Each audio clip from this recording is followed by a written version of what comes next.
You just got into watches and you purchased a few budget pieces, we're talking a couple $100 or so, but your itch only got worse. You've been reading way too many watch articles and scrolling through an endless amount of Instagram watch feeds showing off luxury watches, and now you want one too.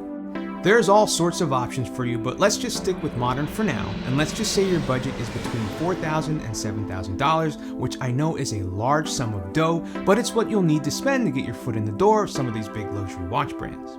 Since it's your first quote-unquote big watch purchase, you'll want something that's first off available, I'm looking at you, one that's durable, versatile, has a good story, and actually looks good on your wrist. I covered a great option in my last video with the Omega Aquaterra, but this time we'll be looking at something else from IWC's recently updated Mark series of pilot's watches. This one is the Mark 20, and I wore it for a week and brought it close to its natural habitat outside of an airport to see if it's a watch you should be considering.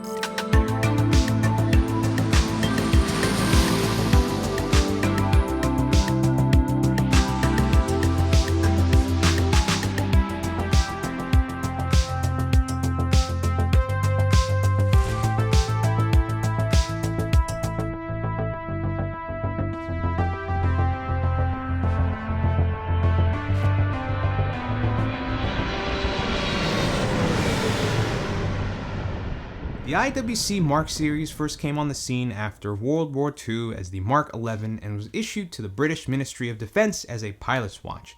It's seen a few iterations since then, but the most recent version was released back in 2022 as the Mark 20, which replaced the Mark 18. Yes, they skipped 19, or at least to me they did. IWC says this Laureus Sport for Good limited edition was technically the Mark 19, but it wasn't given the Mark 19 name, so was it really the 19? Nonetheless, the Mark series definitely has roots in aviation, but I don't find them quite as piloty as, say, IWC's very own 46mm Big Pilot, or even the Big Pilot 43. The Mark series was always considerably smaller, coming in at 36mm originally with the Mark 11 and 40mm on this new Mark 20, and this made it a much easier watch to wear on a day-to-day basis. No aviation needed, just a good all-around watch that can fit into a variety of situations life throws your way. A perfect one-watch collection type of watch. The discontinued Mark 18 was a very popular watch, but it was also one of those watches where we all sorta loved it, but it just had a few things that were a tiny bit off that stopped people like me from really considering it. It was only 40mm, but felt a tad too large for me because of the rather broad 51mm lug-to-lug length. It also came equipped with a modified Salida movement, which wasn't necessarily a bad thing, but the people seem to be demanding in-house movements at this price point, or at least in-group movements from the major watch brands nowadays. More on that later. There were also things like a low water resistance rating and dial proportions that really irked some people, but those weren't a big deal to me. However, with the launch of the Mark 20, almost all of those issues were addressed or fixed. The newest iteration comes in at the same 40mm diameter, but the lug-to-lug distance of 49mm and shorter lugs really does wonders for how it contours to the wrist, or at least my 7.25-inch wrist. It definitely feels smaller than the Mark 18, which is a good thing depending on your wrist size and your preference. The Salida movement was also replaced with IWC's or Richemont's or Val Fleurier's caliber 32111. Confused? Well, Richemont owns a lot of brands, with IWC being one, and movement manufacturer Val Fleurier being the other, and Val Fleurier made the movement for IWC, so I guess it's in-house. I'll let you decide that, but whatever the case may be, it has an impressive 5 days worth of power in a case that's only 10.8mm thick.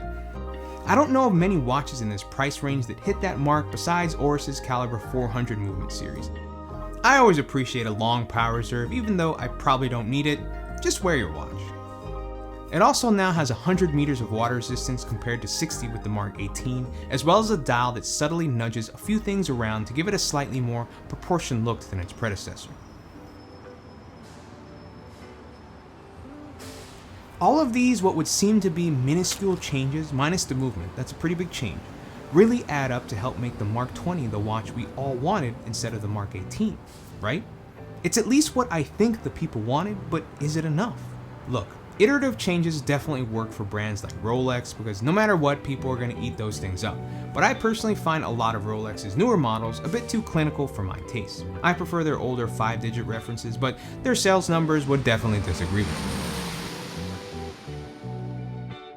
me. The Mark 20's iterative improvements from the Mark 18 were much needed, but for some people, like my colleague Tony Trena, he thinks maybe they should have looked for a wee bit more inspiration from some of their older references, specifically the Mark 11 or 12, which he owns the latter and unabashedly loves to death. He's a vintage guy. I actually agree with him to a certain extent, and I'm really envious of his personal Mark 12, but that's where I think IWC's Spitfire fits in. Just shrink it a millimeter or two and you'd be pretty damn close to a Mark 12 lover's dream. The IWC Mark 20, in my opinion, is a phenomenal option for anyone looking to get their very first luxury watch, or for someone that needs a quintessential go anywhere, do anything companion strapped to your wrist. Yes, it's labeled a pilot's watch, but like I said before, we'll let some of IWC's larger offerings handle the real aviation. On land, the Mark 20 will fit into almost any situation you throw its way. The Mark 18 was close, but the Mark 20 is better in every single aspect. As my other colleague, Danny Milton, said in his introduction to this watch a few months back, it's the IWC Mark watch we've all been wanting for more than half a decade now, and it seems the brand has delivered. So yeah, I couldn't recommend this watch more.